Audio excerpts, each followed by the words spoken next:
Hello everybody, my name is John. This is Distilled, Brewed, and Reviewed. On this channel I do everything that has anything to do with alcohol and coffee, but I want to get right into something today. Okay, I went out to look for this bottle today, found it the first place I went.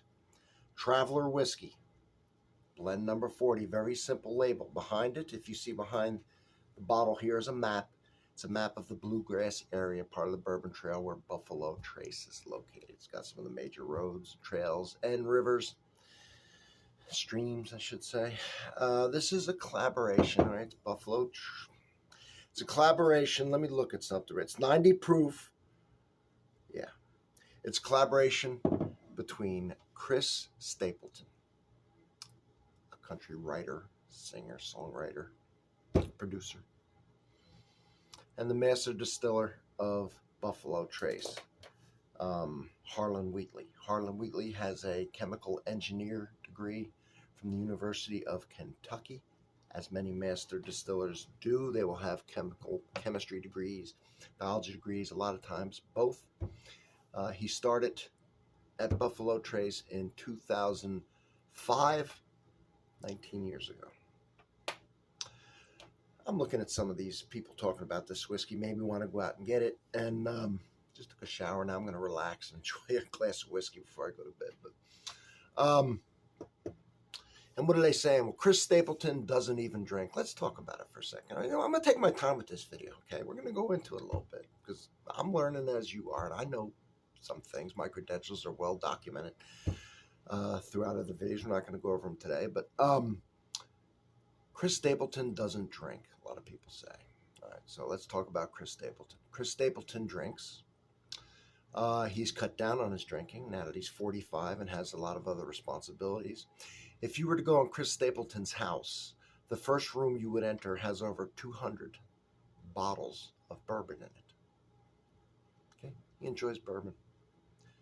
He's not collecting them. He's sharing them. He's drinking them. Okay, Chris Stapleton enjoys whiskey. Okay, that's number one. Number two, it's a what do you call it? Celebrity whiskey. It's got to suck this and that. Listen to me, man. Celebrity whiskeys, they all got them. A lot of them have tequilas. They're not doing anything. They're loaning their name to it and getting money for that. And someone else, they're not making it. They're not picking it out. They're not doing anything. Okay? So that's silly. Buffalo Trace is one of the most sought after whiskeys in the world now. Okay? And, you know, their brand. I'm not talking about just Buffalo Trace, but everything they put out. Right?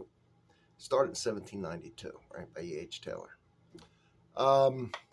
If you go there, and I go there, I mean, I'm involved in, in the industry. I live here in Kentucky. There'll be a line every single day of people trying to go in and buy one of their products. Once you buy one, you can't buy another one there for 3 months. Okay, their stuff is good. It is. It's good. And it's well sought after, and they don't need to prostitute themselves, okay, putting out some garbage for a few pennies for Chris Stapleton. They just don't. They're owned by Sazerac. Sazerac has over 450 brands worldwide. Do I think Chris Stapleton, or not Chris Stapleton, forget Chris Stapleton, Harlan Wheatley would put out something, so would let that even happen? No, it's just not a thing. Who else is the man? He's the master distiller. He does a lot of the blending and tasting. The master blender, though, Drew Mayville, he's 40 years in the industry, 25 years at Buffalo Trace. He's not going to let it happen either. Okay, they're not going to let it happen. They're not. They're just not. But we'll see. I'm talking big, but I haven't tasted it yet, so maybe I'm going to look stupid. But this bottle was $42. I found it the first place I went. I used to have a rule, excuse me, probably 4 years ago now, me and some of my buddies, that a cutoff of $50 for whiskey. Anything above $50 had to really start showing some special stuff to it.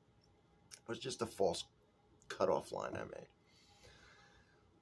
Last couple of years, whiskeys went stupid. 50 seems very cheap now, unfortunately. This bottle was 40 something. Even before the prices went stupid, this was within the, doesn't have to be unbelievable range. Okay. Now, there's a rumor going around that this is 1792, which is also owned by Buffalo Trace, and Canadian whiskey. How do you know that? Just forget that. I don't know what it is, really. I saw an interview with Harlan, and he made it sound like it came from Buffalo Trace, at least some of it. It's obviously not bourbon. Okay, it says whiskey. They would put bourbon whiskey if it was bourbon. It's not bourbon whiskey. It's just whiskey. It's American whiskey. There could be a million things with that. It could just not have 51% corn. It could just be not put in a brand new oak charred barrel. It could be put in a secondary barrel, and on and on and on. Okay, I don't know. They said they made 50 blends and 40 was the best, and that's why they call this blend number 40. It is 90 proof, the same as Buffalo Trace. It's not Buffalo Trace. So let's get into it and just see really what they have put out. Okay, let's do it. All right, we're going to do it. We're going to do it. Glass handles. All right.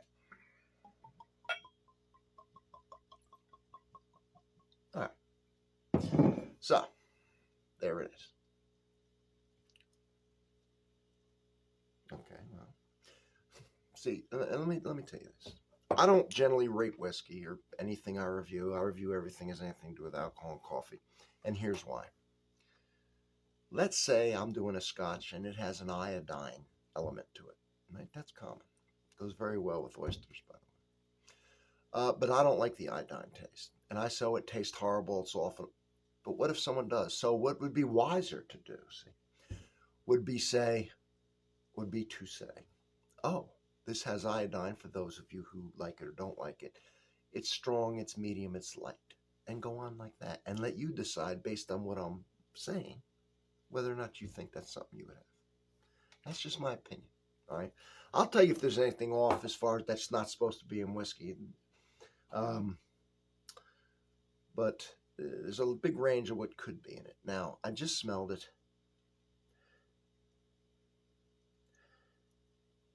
And I like it. I like the smell of it.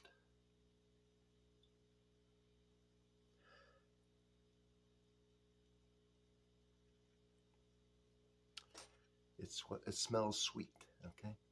So, yes, there's some percentage of corn in here. That's giving it that sweet smell. Does it taste grainy? Does it taste dusty corn? Or smell, I should say. Or only smell it? No, it smells, I hate to use the word clean, because what the hell is that smell? But there's no dustiness, no moldiness. Just kind of a sweet, I'm talking a honeyed type smell.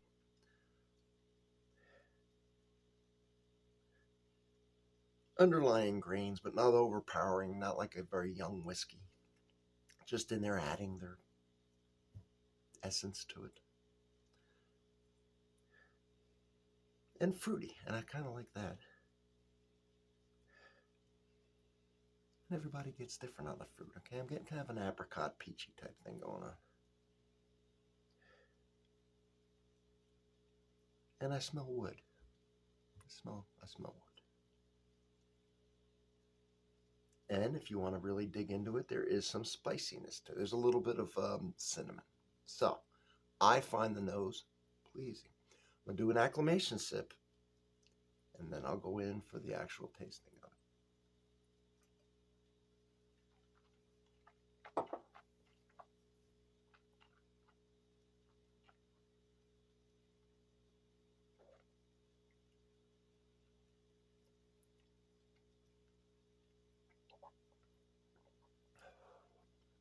That's an important thing to do.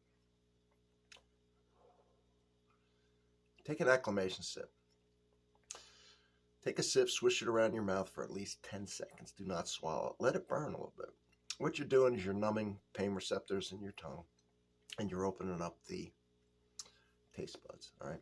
You're also just cleansing out anything that might be in there, any flavors, or anything, and getting it kind of a neutral playing field. I find it important. Now I'm going to go in and I'm going to think about it a little more.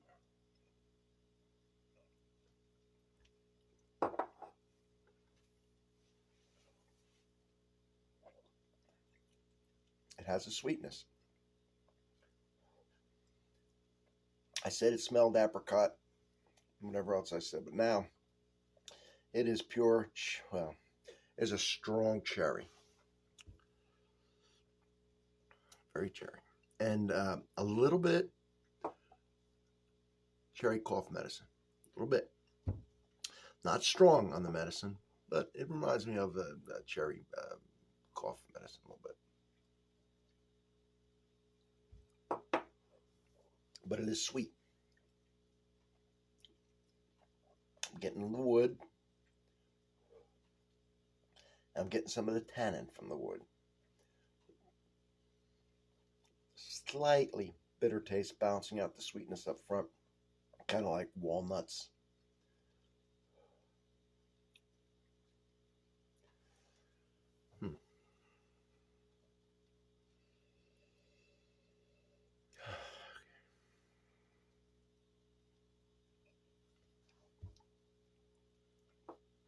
Man, that's sweet up front.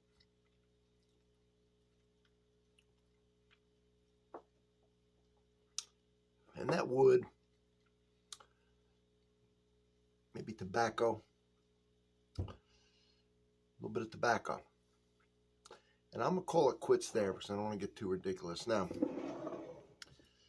want you to check out the color between Buffalo Trace, right? Buffalo Trace and the Traveler. I'll let you decide. There it is. Okay, you can change with the light. I want to try some Buffalo Trace. Now, the Buffalo Trace, I don't even know what it is now. I've got a bunch of it back there. I've got 175s. I'm not going to have to buy it for a while. Last time I was buying it, it was like $27 for $7.50. I'm sure it's more now. I don't know how close it is to the $42 I paid for this, but maybe a little less. Now, Buffalo Trace for the price is a very, very solid whiskey. So, that is the Buffalo Trace. And this is bourbon. Okay, what I just had was not bourbon. Has some of the same ingredients. See if it's Canadian whiskey. Canadian whiskey, a lot of times, is going to have rye. That's their big thing. And probably corn. That's the ingredients in bourbon. Malted barley, okay? Just different proportions. Just the rules could be a little loose sometimes in Canada.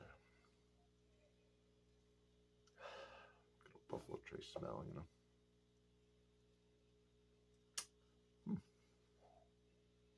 The Buffalo Trace smells deeper. It's like deep, rich, complex whiskey, even the Buffalo Trace, compared to a lighter whiskey when they're side by side like that.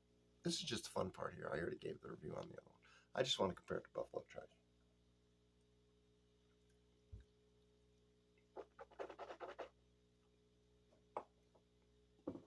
You say, well, is it Buffalo Trace? I don't know. Benchmark's Buffalo Trace. They make a whole bunch of it. Could be grabbed at for under $10.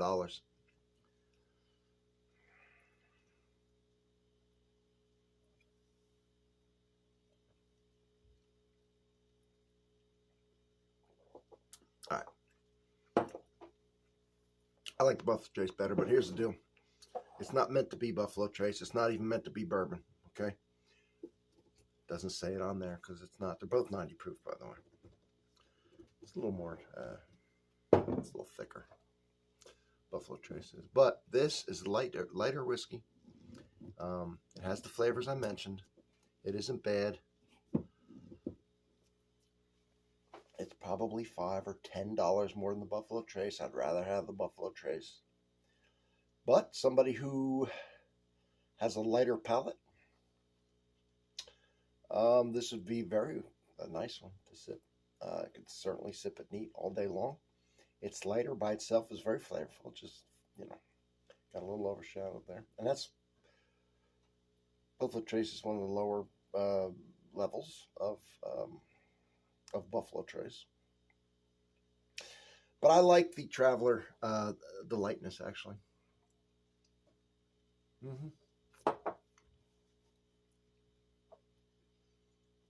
It's got a nice sweetness. It doesn't have a burn. It has less burn than the other one. They're both 90 proof.